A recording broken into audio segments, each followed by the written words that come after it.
ওখানকার মানুষ বিশ্বাস করে না পুলিশকে।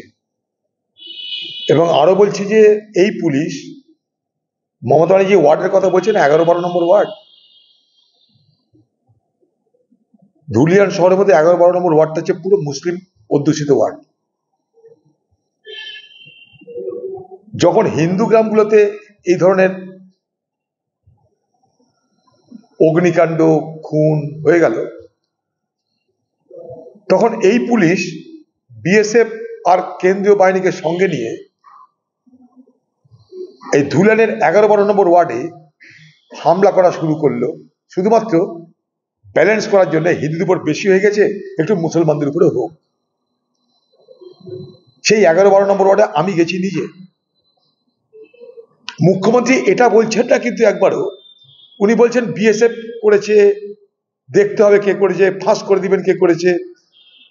17 জন গুলিবিদ্ধ হয়ে আছে, 17 জন মুসলমান, তাদের কথা মুখ্যমন্ত্রী বলছেন না কিন্তু।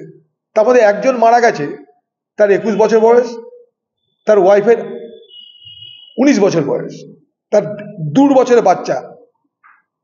সেই 17 জন যে গুলিবিদ্ধ হয়েছে তার মধ্যে একজন মৃত, এটা কিন্তু কেউ বলছে না কেন। আমি 100 বার বলছি, সম্পূর্ণ ব্যাখ্যা দিয়েছি যে হিন্দুদের উপর প্রচুর টর্চার হয়েছে, খুন হয়েছে, আগুন লেগেছে, মন্দির ভেঙে দিয়েছে। মানে একটা অংশ আন্দোলনকে সামনে রেখে তারা লুট তরাজকে প্রাধান্য দিয়ে যা খুশি তাই করেছে।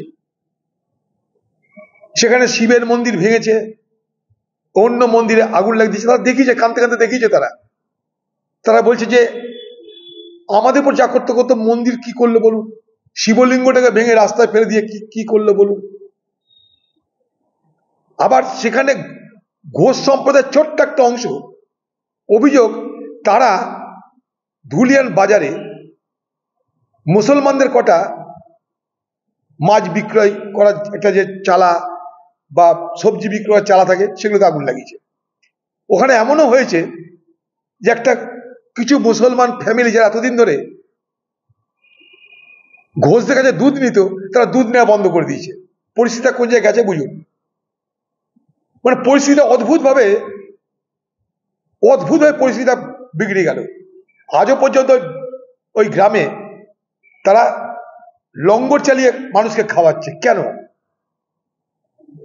শুধুমাত্র একটাই কারণ, যে পুলিশের সময় মতন হস্তক্ষেপ না নামার কারণে যারা সমাজ বিরোধী, যারা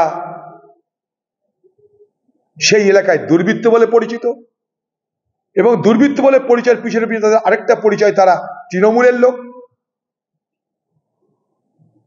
যারা জাফরাবাদে ঘন্টার পর ঘন্টা লুট চালিয়েছে, সন্ত্রাস চালিয়েছে, খুন করেছে, তাদের বিরুদ্ধে কোনো অ্যাকশন নেয়নি। শুধু এইটুকু অভিযোগ সেখানকার। তাই বিরক্ত তারা।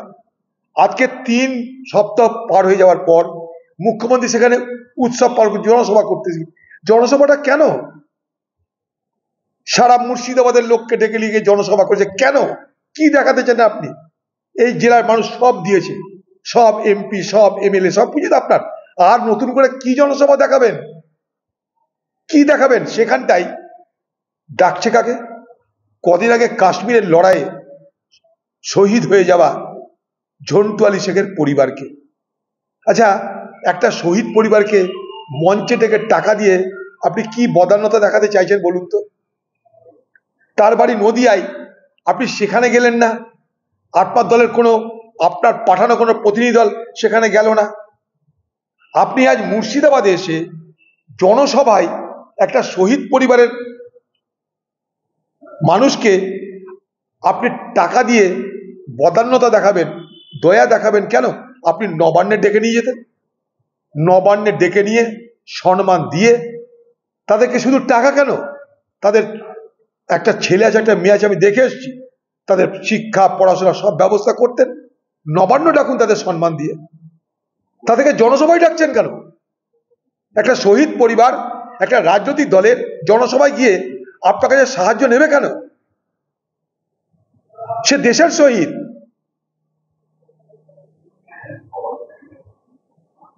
এটা অপমান করা বলে আমি মনে করি। আপনি জনসভা করছেন কেন জানেন? 3 তারিখে বহরমপুর শহরে কংগ্রেসের ডাকা সভায় মানুষের উপস্থিতি মুর্শিদাবাদ জেলার তৃণমূল দলকে পিছনে ঠেলে দিয়েছে। বিরাট কিছু না, সামান্য হলেও।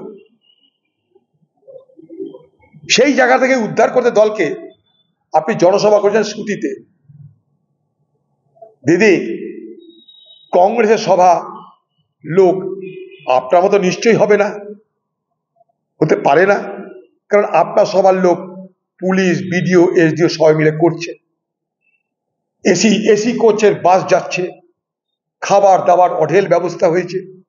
কিন্তু একটা জিনিস, আমাদের সভা ছোট হলেও শক্তিশালী ছিল। আমাদের সভার পর আপনাকে ঘোষণা করতে হচ্ছে সরকারের পক্ষ থেকে সুপ্রিম কোর্টে যাবেন ওয়াকফ আইন বাতিলের দাবিতে। আমাদের ভিডিও ভালো লাগলে লাইক এবং শেয়ার করুন।